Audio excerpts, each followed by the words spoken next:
이 세상에서 살아가면서 하나 된다는 것이 정말 힘듭니다. 우리는 언제 하나가 됩니까? 같은 뜻과 목적을 가지고 있을 때 하나가 됩니다.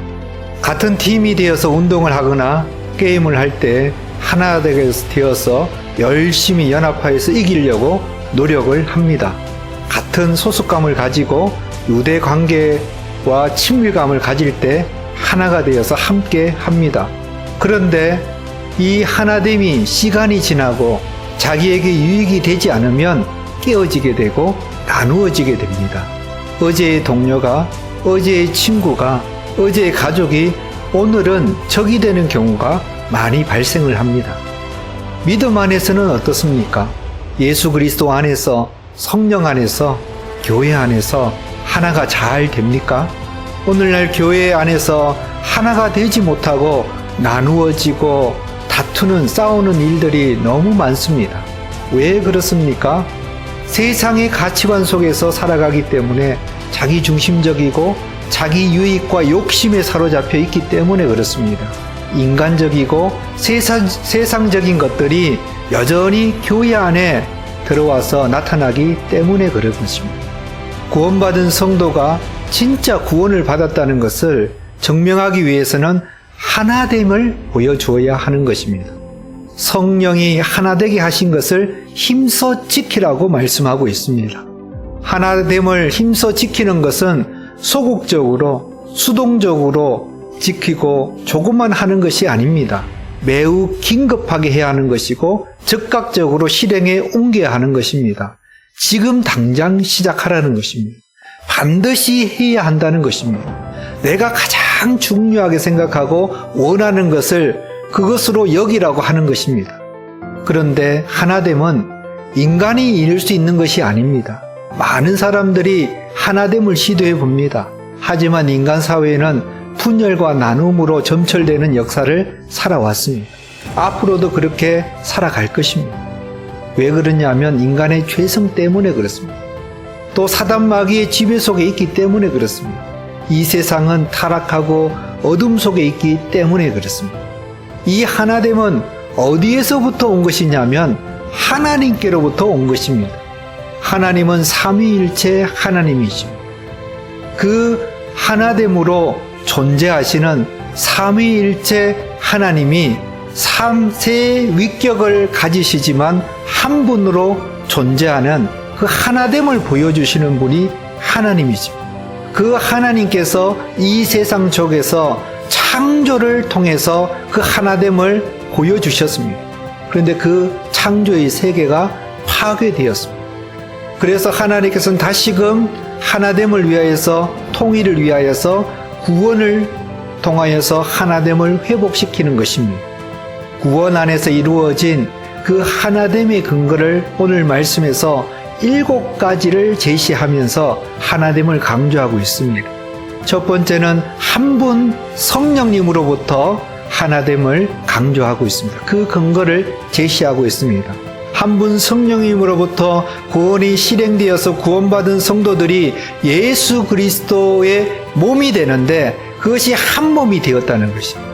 그리고 예수 그리스도의 한 몸이 된 성도들은 이 땅에 소망을 두고 살아가는 것이 아니라 하나님의 나라를 향해서 나아가는 하나의 소망을 가지고 살아가게 되었다는 것입니다. 두 번째는 한 분 예수 그리스도의 조건을 가지는 것입니다. 한 분 예수 그리스도로부터 구원이 이루어졌는데 십자가의 죽으심과 부활을 통해서 우리가 그것을 믿음으로 구원을 받는 한 것이 하나라는 것이고, 그 믿음의 신앙 고백하는 것이 침례인데 그리스도와 함께 죽고 그리스도와 함께 살아나는 것을 의미하는 것인 그 침례가 하나로서 신앙 고백을 표현하는 것입니다. 세 번째는 이 우주 만물을 통일되게 예정하시고 계획하시고 진행하시는 분이 바로 성부 하나님이시인데 그 성부 하나님이 한 분이시라는 것입니다. 그 하나님께서 이 세상 우주 만물을 통일하시기 위해서 창조의 계획과 또 그것을 회복하는 구원의 계획을 가지고 계시는데 그것을 현재 이루어 가시는 것입니다. 하나됨은 하나님께서 하나됨으로 존재하시고 하나됨을 이루어 가시기 때문에 구원받은 성도들은 교회의 하나됨은 반드시 이루어져야 되는 것이고 성령님께서는 반드시 그것을 하나되게 이루어지게 만들어 가는 것입니다. 하나됨을 이루기 위해서 우리 구원받은 성도들은 어떤 모습, 어떤 삶을 살아가야 되겠습니까? 겸손과 온유와 오래 참음과 서로 용납함과 사랑의 특성으로 하나됨을 힘써 지켜나가야 하는 것입니다. 이것은 성령의 열매를 나타내는 덕목들입니다. 그래서 구원받은 성도는 하나됨을 이루기 위해서는 성령님의 인도하심과 통치하심을 받으면서 살아가는 성령 충만한 삶을 살아가야 됩니다. 성령 충만한 삶을 살아갈 때 우리의 이 삶 속에서 겸손의 덕목을 가지고 살아갈 수 있습니다. 이 겸손이라는 것은 다른 사람을 높이고 나보다 더 낮게 여기는 태도를 가지고 자기를 자랑하고 잘남을 뽐내지 않고 자랑하지 않고 교만하지 않는 것입니다. 그리고 성령 충만하며 살면 우리는 온유한 모습을 가지고 살아가는 것입니다. 온유한 모습은 자기의 강함과 권리를 주장하지 않고 부드러움으로 표현하면서 살아가는 것입니다. 그리고 성령 충만하면서 살아가면 오래 참음과 용납을 가지고 살아가게 됩니다. 오래 참음과 용납이라는 것은 참고 인내하고 기다려주는 것입니다. 다른 사람들이 잘못하고 실수하고 약점과 부족함을 드러낼 때 참고 인내하고 기다려주는 것입니다. 다른 사람을 용서해주고 받아주는 것입니다.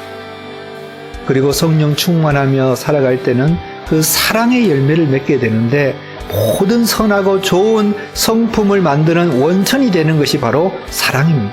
다른 사람을 진심으로 대가를 바라지 않고 자기가 희생하고 아낌없이 헌신하면서 나누어 주는 것이 바로 사랑인 것입니다. 이 모든 성품은 성령의 열매인데 이것은 예수님의 성품을 보여주는 것입니다. 우리는 구원받은 성도, 구원받은 이 믿음의 공동체인 교회로서 하나됨을 이루어 가야 되는 것입니다. 우리가 하나됨을 보여줄 때 하나님의 구원을 온전히 이 땅 가운데 이루어지게 할 줄 믿습니다. 아멘.